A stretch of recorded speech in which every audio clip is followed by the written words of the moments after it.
everyone, welcome back to my channel. I told you earlier in another video I did of What the Fairy Tale Cinderella that I would be doing a full, more in-depth review of Stepsister. So I'm going to do that for you right now. All right, so Stepsister by Jennifer Donnelly it's a retelling to a certain degree, but it's more of what happens after. So this takes place when Isabel, the stepsister, is literally cutting off her own toes because her mother is telling her to, so that she can marry the prince. And it's just from the opening scenes of this book, I was completely taken in by Isabel, the character. Because of course in Cinderella, you don't like the stepsisters, you're not supposed to like them, but there's something about the way she's written from the very first page that immediately evokes sympathy from me, and I want to like her, right? The way that the author molds her thoughts and helps you understand like some of her internal conflicts, you're immediately taken in with this girl, and you want so badly for her to find her way, so to speak, again. Anyways, so it was really, really good. And also, I have to add this in there. I loved the prince in the first scene that you see. Like, he doesn't appear in the rest of the book whatsoever, but just the way he reacts to Isabel, like, because when she cuts off her toes, like, he's not, the Grand Duke is so mad, and the prince is just so like, what could possibly make you do that? I am so sorry that you felt like that was something you needed to do. You know, like, not judgmental and not even just pity, but just, it's hard to explain. But there's something about his reaction that just endeared me to him. And I was like, oh, this is a good guy. Like, I can root for him in Cinderella. And Cinderella is just so, and she's not like annoyingly good either, you know, because sometimes the really perfect goody two-shoes sweet person that none of us can be, sometimes they're annoying. Like, Cinderella is not annoying in that moment, and she's not annoying in the rest of the book. So I loved that. I loved that they didn't have to build Isabel up by tearing Cinderella down. Like, they were both able to be good, solid characters. Okay, so where do I begin with this? Because I don't want it to get too spoilery, but I mean, I did say, like, come to a more in-depth review. So, I don't know. I'll just repeat what I said in the other video real fast in case you don't want the spoilers. The characters in this book are great. The character development is great. I thought the romance is well done. I was satisfied for the most part with the ending. There's an asterisk there, but for the most part, I was satisfied. And what else? Yeah, it was a solid retelling. I didn't love the Fate and Chance characters. And so because of that, there is a certain point in the story where it feels like it's starting to drag. And there was some aspects of the ending that I didn't love. And then there is one thing that's not spoilery, but it very specifically mentions that the story is set in France. And at one point one of the girls say, this is the 18th century, da da da da da da. And I'm like, okay, so it's set in the 1700s France, Cinderella, and this is so nitpicky and so annoying that I know this and that I am like bothered by it, but Cinderella, the story was written in late 1600s France, the French version at least. And so, I don't know, it feels like it threw me out of the story a little bit whenever they mentioned France or the year, because it was kind of like, that wasn't actually happening in France at that time, was it? Like, maybe I need to go look at my French history, but I don't know. And then, like, the actual Cinderella story happened before this time period. So it just felt like if it was going to be in a very specific country like France, it needed to happen a lot earlier than what the setting was, supposedly, or it needed to happen in just a complete fantasy world, like a world that you create. Very nitpicky thing, but it kind of bugged me, so there you have it. All right. Let's go into a few of the other spoilers, or yeah, we're going to be spoilery now. So if you don't want spoilers, like, I'll see you later because I'm not going to like really be thinking about it for the rest of this book. So kind of going a little more into the depth of the critiques of it.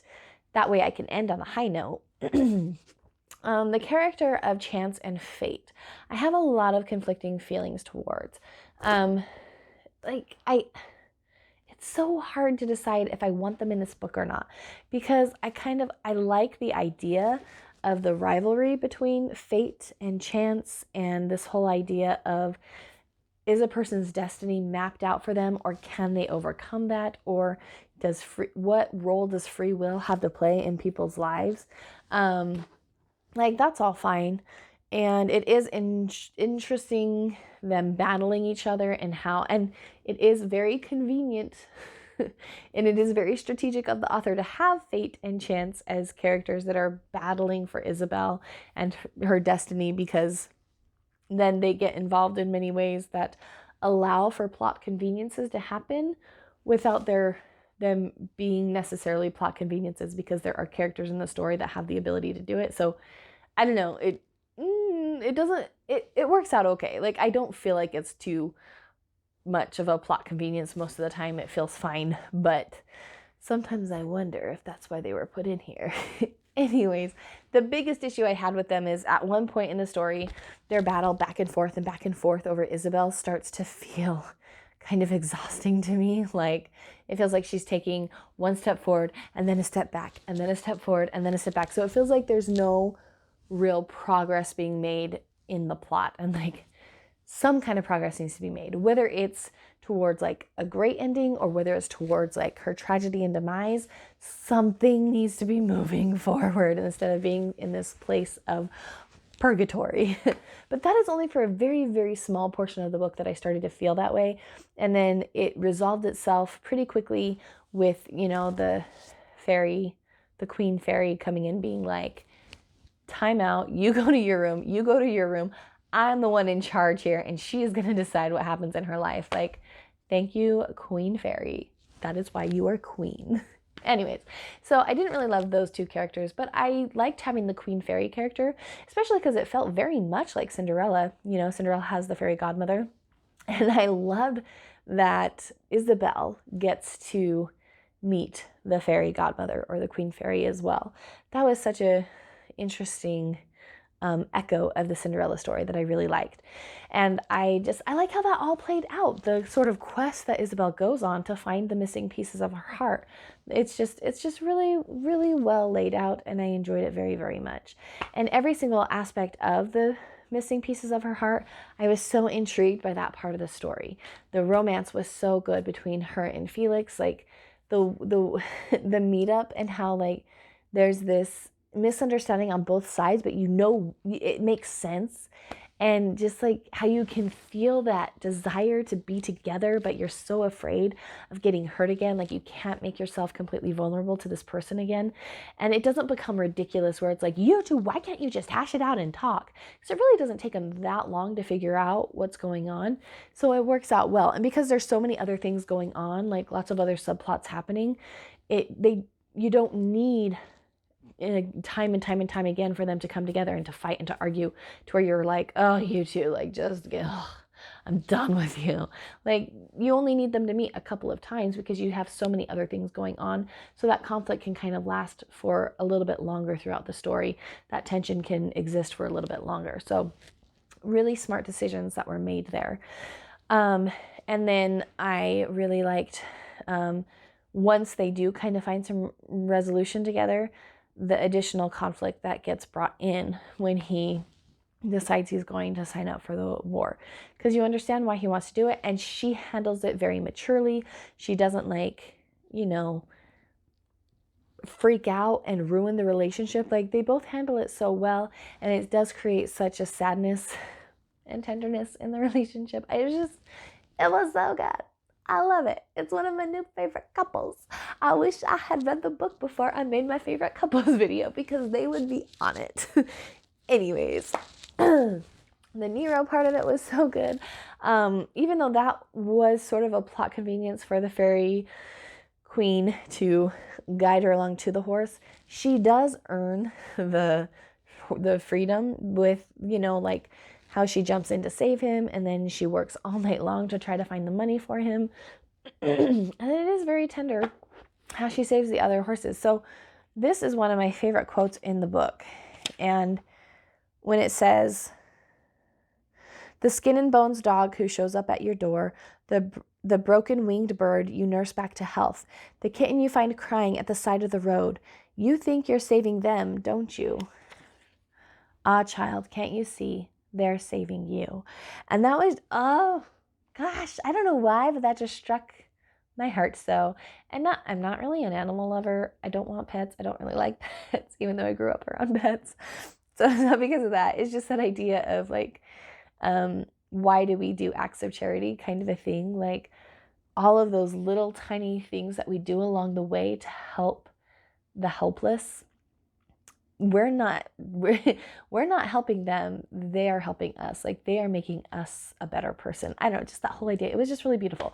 And this book is full of beautiful ideas and quotes like that. Anyways, there's so many good little nuggets like that. I wish I had marked more of them. Anyways, it was so good. And then her story with her and Cinderella, I absolutely love that. I love the twist that is there with Cinderella, and like how she actually wasn't perfect and she did do something that was really awful, even though Isabel didn't know about it. It was really awful. And so I love that. And then how they have to forgive each other and it feels genuine.